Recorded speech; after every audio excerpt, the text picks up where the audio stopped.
Adalah struktur siklik adenosin monofosfat yang terbentuk dari adenosin trifosfat ATP dengan bantuan enzim adenylyl siklase.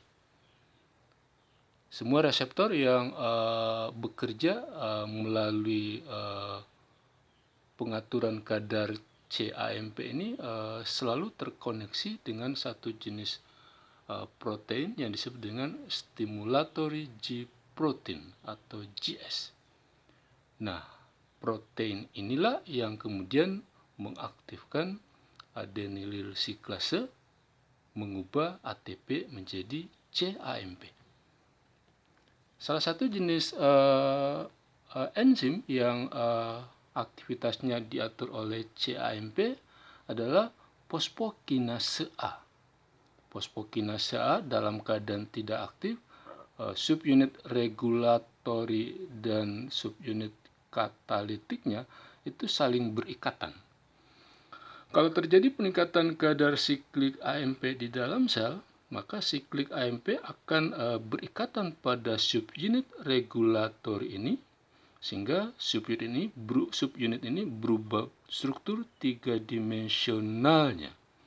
Sehingga ikatan subunit regulatori dengan subunit katalitik ini tidak bisa dipertahankan. Sehingga subunit katalitik ini akan lepas dari subunit regulatori ini, kemudian berubah bentuknya dari bentuk tidak aktif menjadi bentuk yang aktif. Peristiwa aktivasi pKa itu terjadi di dalam sitosol, dipicu oleh terikatnya ligan pada GPCR yang terkoneksi dengan enzim adenylat siklase ini. Sehingga kemudian enzim adenylat siklase aktif mengubah ATP menjadi CAMP. Nah, pK yang sudah aktif akan masuk ke dalam nukleus, kemudian mengaktifkan satu jenis faktor transkripsi yang disebut dengan CREB, supaya CREB ini bisa berikatan dengan CREB binding protein, membentuk kompleks ini. Nanti kompleks CREB ini akan berikatan dengan urutan nukleotida pada DNA yang disebut dengan CRE, cyclic adenosine monofosfat response element. Ikatan CREB ke response elemennya ini kemudian mengaktifkan gen targetnya ini. Nah, jadi CREB itu adalah faktor transkripsi. Kalau CREB ini terikat ke respons elemennya, maka dia akan menentukan level ekspresi gen targetnya itu. Salah satu gen target dari CREB ini adalah gen somatostatin.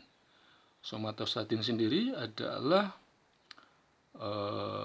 hormon yang dihasilkan di hipotalamus yang berfungsi menghambat sekresi growth hormone dari hipofisis.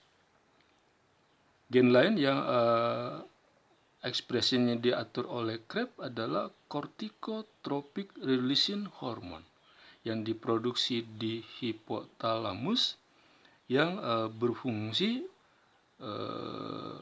mengeluarkan kortikotropin dari hipofisis. Kortikotropin sendiri nanti berfungsi untuk mengatur sekresi hormon dari korteks kelenjar anak ginjal. Gen lain yang ekspresinya diatur oleh CREB misalnya adalah gen yang menyandi melatonin. Melatonin ini adalah hormon yang dihasilkan terutama oleh kelenjar pineal yang berfungsi mengatur jam biologis hewan mamalia. Jadi circadian clock pada mamalia itu diatur oleh melatonin yang dihasilkan terutama oleh kelenjar pineal itu. Nah, second messenger yang lain selain CAMP itu adalah ion kalsium. Ion kalsium diketahui berfungsi sebagai intracellular messenger pada banyak reaksi-reaksi seluler. Nah, ini hasil pengamatan yang menunjukkan perubahan kadar ion kalsium pada telur bintang laut yang sedang fertilisasi. Kalau ini adalah telur bintang lautnya, ini adalah tempat masuknya sperma, maka 10 detik setelah sperma masuk, ion kalsium mulai terdeteksi di daerah ini. Jadi ion kalsium diberi pewarna fluorescence dengan warna merah sampai kuning. Oleh karena itu, ketika terjadi fertilisasi, kemudian terjadi peningkatan kadar ion kalsium. Semakin lama, kadar ion kalsium semakin meningkat. Nah, peningkatan ion kalsium dalam hal ini berfungsi untuk mencegah terjadinya polispermi. Mencegah terjadinya polispermi, masuknya lebih dari satu sperma ke dalam sel telur.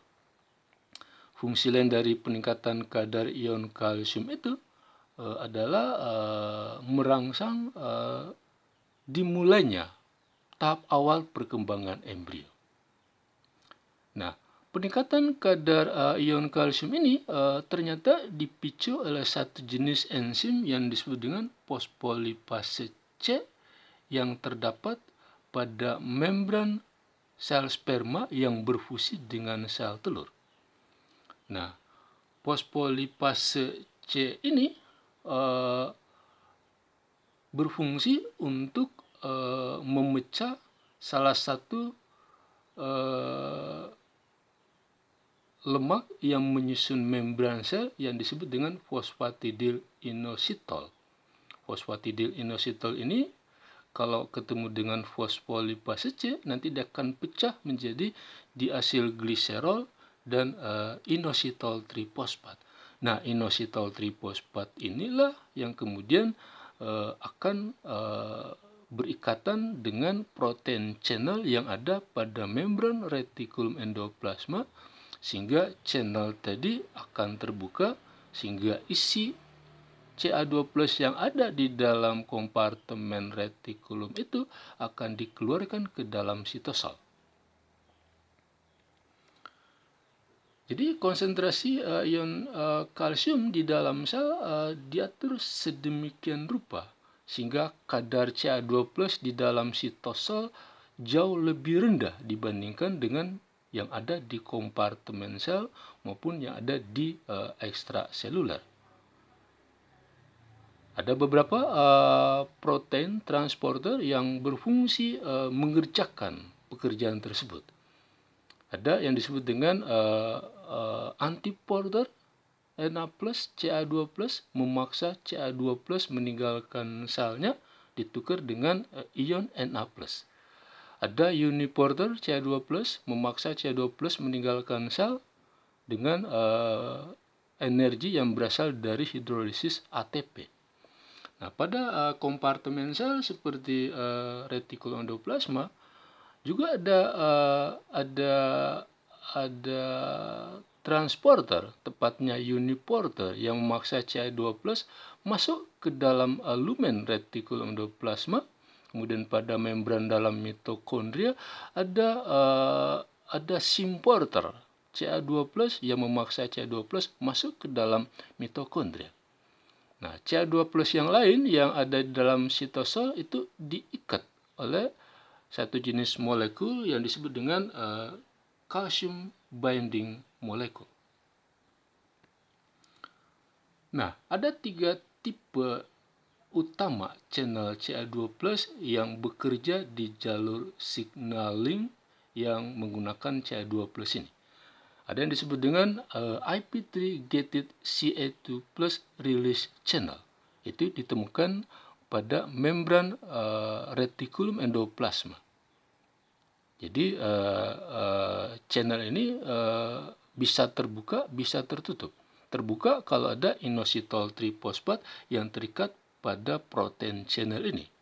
Kalau terbuka nanti ion kalsium yang melimpah di dalam retikulum endoplasma ini dikeluarkan ke sitosol. Salah satu fungsinya adalah mengaktifkan satu jenis enzim yang disebut dengan protein kinase C.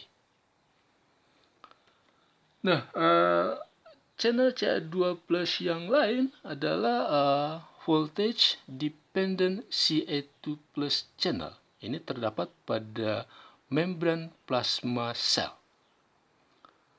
Reseptor channel Ca2 plus yang lain adalah ryanodin receptor yang ditemukan pada retikulum sarkoplasmik, sel-sel otot.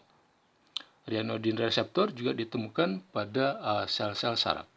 Fungsinya adalah menjaga supaya kadar Ca2 plus di sitosol itu diatur sedemikian rupa sehingga kemudian nanti dikeluarkan dari kompartemen sel itu kalau memang ada reaksi seluler yang membutuhkan kehadiran ion kalsium itu. Enzim lain yang aktivitasnya diatur oleh ion kalsium ini adalah CAM kinase.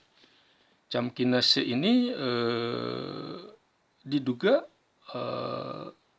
menjadi mediator penting dalam proses belajar dan mengingat, dalam proses learning dan memorizing. Nah, Ca2 plus nanti akan berinteraksi dengan satu jenis molekul yang disebut kalmodulin, sehingga kalmodulin yang tadinya tidak aktif menjadi aktif. Nah, dalam keadaan aktif dia bisa mengaktifkan protein CAM kinase ini. Jadi kalau ini adalah enzim CAM kinase yang tidak aktif, nah, supaya dia aktif, dia akan berikatan dengan kalmodulin yang terlebih dahulu diaktifkan oleh ion kalsium itu. Nah, kalau Ca2 plus kalmodulin ini berikatan dengan enzim CAM kinase, maka enzim CAM kinase yang tadinya tidak aktif menjadi aktif. Sehingga kemudian dia bisa bekerja di jalur seluler yang membutuhkannya. Nah, tentu kemudian aktivitas sel kalau sudah tidak diperlukan lagi, kalau jalur seluler itu sudah tidak dibutuhkan lagi, maka kemudian jalur itu harus dihentikan aktivitasnya. Cara menghentikannya adalah dengan jalan terjadinya fosforilasi pada protein GPCR yang ada di sisi sitosol ini dengan menggunakan GPCR kinase, GRK. Jadi GRK ini akan memfosforilasi protein GPCR yang ada pada sisi sitosol ini. Untuk apa? Supaya protein arestin bisa terikat pada bagian yang terfosforilasi ini sehingga kemudian GPCR tidak lagi bisa mempengaruhi protein partnernya itu. Dengan cara itu, jalur seluler tersebut akan terhenti kerjanya.